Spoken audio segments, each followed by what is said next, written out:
Have you ever heard music that feels like a journey, part ancient, part futuristic, and deeply hypnotic? That's the magic of Ethio-Jazz. And behind this mystical sound is one man, Mulatu Astatke, a composer, a multi-instrumentalist, and the brilliant mind who blended traditional Ethiopian melodies with the raw soul of jazz and Latin rhythms. In this video, we'll dive into the life, music, and legacy of the father of Ethio-Jazz, from his early roots in Jimma to international stages to his lasting influence on generations of musicians. Let's meet the man who changed the sound of Ethiopia and the world. To understand the sound of Mulatu Astatke, you have to go back to a small town called Jimma in western Ethiopia. Born in 1943, Mulatu grew up surrounded by a rich musical culture, from church music and traditional instruments to the rhythms of everyday Ethiopian life. Sound was everywhere. His family valued education and discipline, but young Mulatu was already marching to his own beat. In his teenage years, his parents made a life-changing decision. They sent him abroad. At first, it was to study engineering in Wales, but music kept calling. Soon, he pivoted from circuits and equations to chords and composition. He enrolled at Trinity College of Music in London, where a new musical world opened up. What began in the hills of Jimma would soon evolve into a sound that would span continents. Imagine this. It's the 1960s in London. Rock is exploding, jazz is evolving, and a young Ethiopian student is quietly plotting a musical revolution. That student? Mulatu Astatke. After a brief stop in Wales for engineering, Mulatu followed his heart to Trinity College of Music in London. It was there he immersed himself in classical music theory and jazz performance. But he didn't stop there. Next came New York City, where the jazz scene was electric, and then Boston. At Berklee College of Music, Mulatu made history, the first African student to enroll at the prestigious institution. He mastered the vibraphone, a rare and dreamy-sounding instrument, and explored conga drums, piano, composition, and orchestration.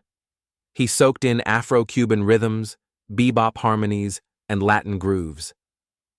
But while he studied Western music deeply, he never forgot the unique scales and rhythms of Ethiopia. Mulatu wasn't just learning music, he was preparing to invent something new. A blend was forming: East African roots, Western jazz sophistication, and Latin fire. The foundation of Ethio-Jazz was being built brick by brick. He had the tools, the vision, and soon he'd return home to introduce Ethiopia to a sound it had never heard before. What happens when centuries-old Ethiopian tradition meets smoky New York jazz clubs and Afro-Latin rhythms? You get a new genre, a new sound, a new identity. You get Ethio-Jazz, and Mulatu Astatke was its architect. In the late 1960s, Mulatu returned to Addis Ababa with a vision.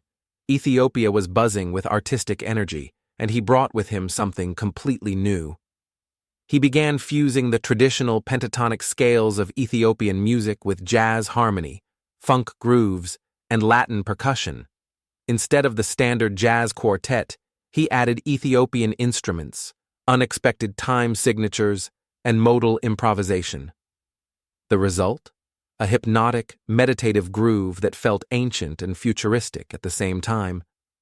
In 1972, he released Mulatu of Ethiopia, a landmark album that became the sound of a cultural awakening.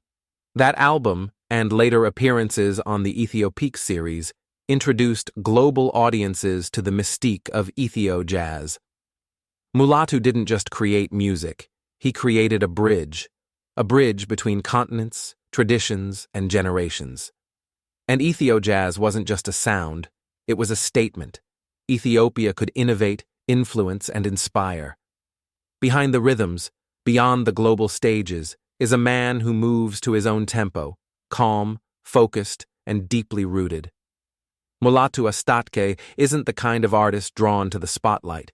Instead, he's a quiet innovator, a thinker, and a teacher. He leads a disciplined life, splitting time between performance and academia. When he's not on tour, you might find him lecturing, mentoring, or experimenting in the studio.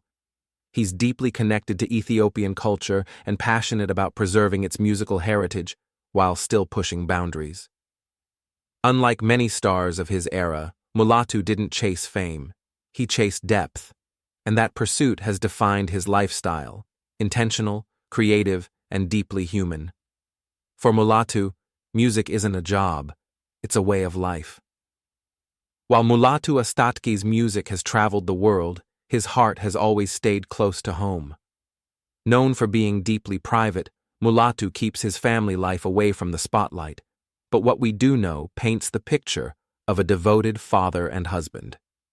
He's spoken with pride about his children, some of whom have pursued creative or academic paths of their own. His wife and family have been a quiet force behind the scenes, offering support as he pioneered a genre and toured the world. For Mulatu, family is not separate from music, it's woven into the rhythm of his life. For years, Mulatu Astatke was a hidden gem, loved in Ethiopia, admired by musicians, but unknown to the wider world. That all changed in the 2000s, when the world finally caught up with the sound he had created decades earlier. In 2005, filmmaker Jim Jarmusch featured Mulatu's music in Broken Flowers. The haunting groove of Ethio-Jazz played over scenes of quiet longing, and suddenly, a new audience was hooked. From there, the rediscovery snowballed. The Ethio-Peaks compilations introduced the West to classic Ethiopian recordings, including Mulatu's groundbreaking 1970s work. But Mulatu didn't stop at being rediscovered. He kept creating. He collaborated with British collective the Heliocentrics, blending old and new in albums like Inspiration Information. He worked with Either Orchestra, Black Jesus Experience, and countless others who saw him not just as a legend, but as a collaborator. Mulatu's sound, once confined to Addis Ababa clubs, was now echoing across the world's biggest stages. He became a bridge between generations of musicians, from crate-digging producers to avant-garde jazz heads. Global recognition didn't change Mulatu. It only amplified what he'd been doing all along, sharing the soul of Ethiopia through a universal language: music. What does it mean to leave a legacy? For Mulatu Astatke, it means more than fame or fortune. It means planting seeds that continue to grow long after the music stops. Mulatu didn't just create Ethio-Jazz, he created a musical identity for a nation and a rhythm that continues to echo worldwide. Hip-hop producers, electronic artists, and jazz innovators have all drawn from his sound. His rhythms have been sampled, his melodies reimagined, and his influence undeniable. Today, young musicians in Ethiopia and around the globe study his work, not just for its beauty, but for its boldness. Mulatu's vision showed that tradition and innovation don't have to compete, they can dance. He opened doors, not just for Ethiopian music, but for African music to stand proud and global on its own terms. In the world of jazz, he's a pioneer. In Ethiopia, he's a national treasure. And in the hearts of musicians everywhere, Mulatu Astatke is a timeless rhythm, still moving us forward. Mulatu Astatke is more than a musician. He's a movement, a visionary who didn't just blend sounds, he blended worlds, tradition and innovation, Ethiopia and the globe, past and future.